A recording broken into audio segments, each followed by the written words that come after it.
Hukum tidak mengenal batas negara, tapi pengadilan mana yang berwenang ketika sengketa terjadi lintas negara. Hari ini kita akan membahas kasus nyata antara perusahaan Indonesia dan perusahaan Jepang yang berujung ke Mahkamah Agung. Putusan nomor 2809 K/PDT-2008, salah satu presiden penting dalam hukum perdata internasional di Indonesia. Barbizon menggugat di Pengadilan Negeri Denpasar, bukan di Jepang. Padahal dalam kontrak sudah ada klausula jelas, semua sengketa diselesaikan di Pengadilan Tokyo. PT Ulu Bukit Saluban langsung mengajukan eksepsi. Pengadilan di Indonesia tidak berwenang mengadili perkara ini. Inilah inti sengketa, bukan sekedar soal hutang, tapi soal siapa yang berhak mengadili.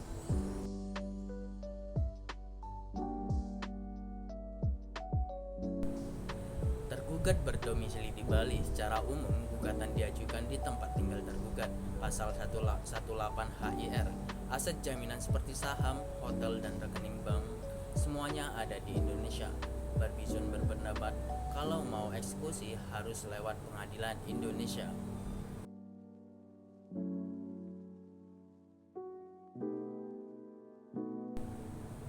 Pengadilan Negeri Denpasar mengabulkan gugatan Barbizon. Pengadilan Tinggi juga menguatkan putusan tersebut. Artinya dua tingkat peradilan sebelumnya berpihak pada Barbizon.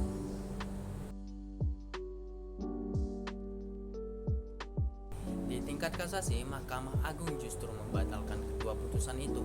MA menyatakan judek fakti salah menerapkan hukum. Alasannya tegas, dalam akta notaris sudah jelas disebutkan bahwa Pengadilan Tokyo yang berwenang mengadili sengketa karena ada klausula pilihan forum yang sah, pasal 118 HIR dan pasal 142 RBG tidak bisa diterapkan.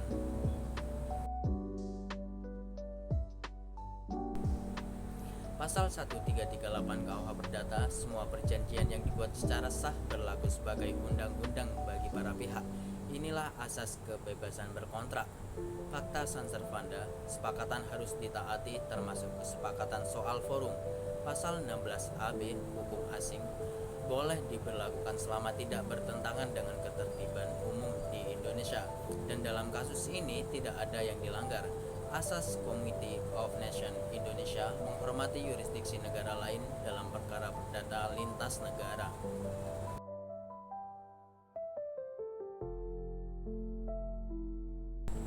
Jika Barbizon menang di Tokyo lalu ingin mengeksekusi aset di Indonesia, tidak bisa langsung. Berdasarkan pasal 436 RV, putusan pengadilan asing tidak bisa dieksekusi otomatis di Indonesia. Mekanismenya harus digugat ulang di pengadilan Indonesia, dan putusan Tokyo hanya dijadikan alat bukti. Ini berbeda dengan putusan arbitrase internasional yang lebih mudah dieksekusi lewat mekanisme eksekuatur berdasarkan Undang-Undang Nomor 30 Tahun 1999.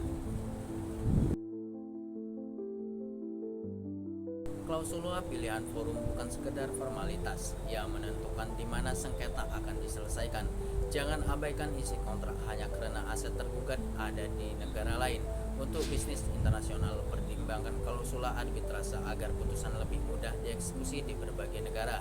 Indonesia masih perlu memperbarui hukumnya agar lebih adaptif terhadap putusan pengadilan asing.